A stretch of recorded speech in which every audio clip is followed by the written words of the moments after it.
are emotional geographies?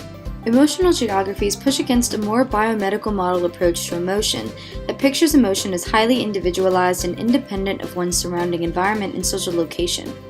Emotional geographies, on the other hand, emphasize that our landscapes do influence and affect our emotions, and therefore how we interact with our landscapes. There is a socio-environmental interplay that results in how we feel about something, and it's highly connected to how we perceive our identities, as well as how our social environment perceives our identities. The weight room has a notorious reputation as a highly gendered space and can often feel intimidating to people who identify as female. Why is this the case?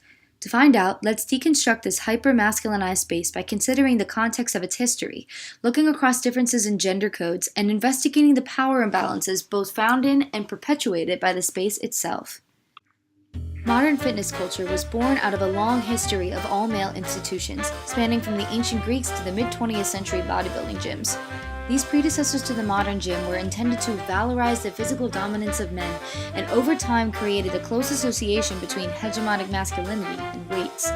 The aim of the sport was to build in bulk, and these features of strength over time became naturalized as exclusively associated with the male body, constructing a gendered conception of the appearance of masculinity that helped to codify gender.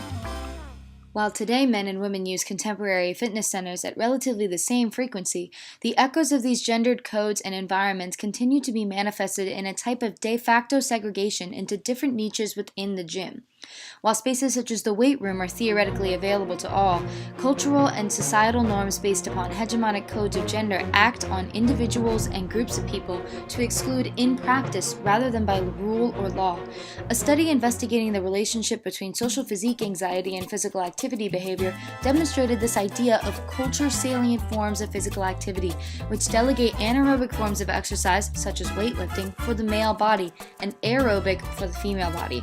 As coach and trainer Holly Crane puts it, it's not like there are signs by the barbells that say no girls allowed, but in some spaces there may as well be. Holly Crane is a member of the Women's Strength Coalition, an organization whose core values include increasing access to strength training through breaking down barriers and dismantling gendered privilege.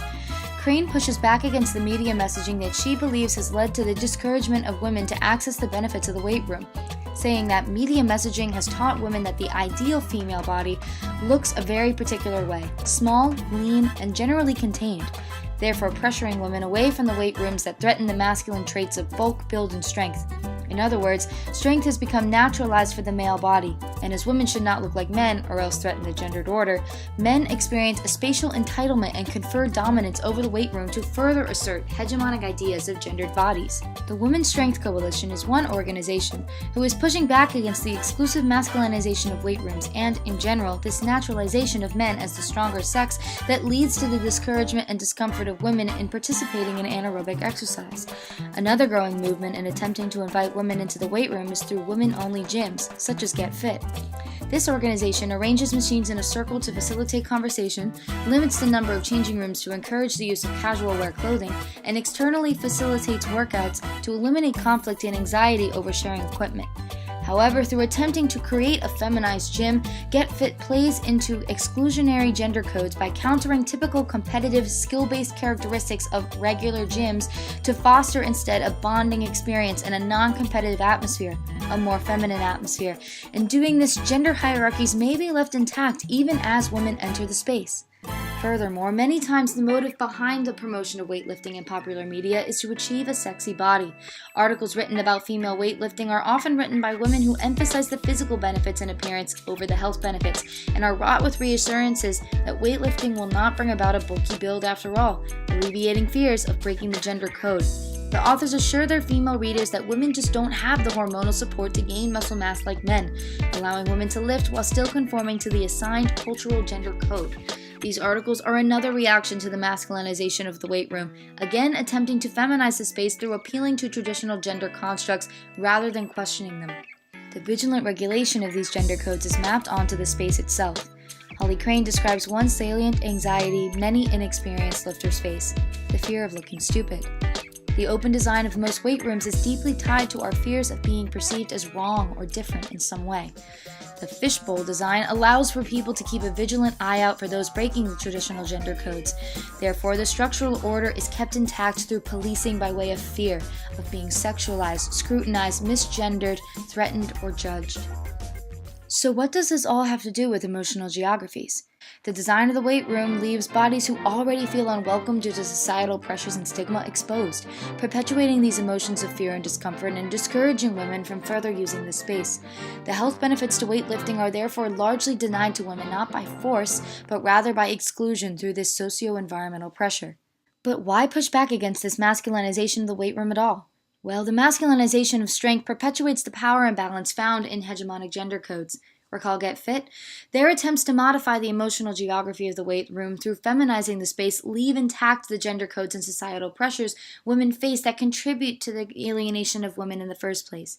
In doing this, they trade the typical masculine tropes of this environment of competition and intensity for one with more traditional feminine sensibilities, leaving the regular or real gym for the men and inherently discrediting the validity and credibility of this new feminized space. This grants permission to women to occupy this space while still performing their gender correctly, leaving intact gendered assumptions such as men being naturally stronger than women. So how do we move forward? At a focused scale, a start could be in breaking down the dichotomy between the weight room and cardio spaces to degrade the dichotomy in use and perception of these gendered spaces. Through this restructuring, the fishbowl design could be replaced with an integrated and diverse space that loses its power of policing. Open workshops could provide guidance and instruction for women intimidated by the fear of looking stupid, and mapped onto this newly integrated space could be easy to find instructions on the safe use of machines and weights. However, these localized acts will only do so much to break down the dichotomy of gender codes themselves. To truly break down gender segregation of the weight room will take the critical deconstruction of the masculinization of strength itself. Media messaging must shift its discourse from the pursuit of the sexy body to the pursuit of a healthy body, emphasizing the health benefits that transcend physical appearance. Most of all is the need for the encouragement and empowerment of women like Holly Crane, who are already stepping into this space, challenging the very notion that strength is masculine and making a place for themselves.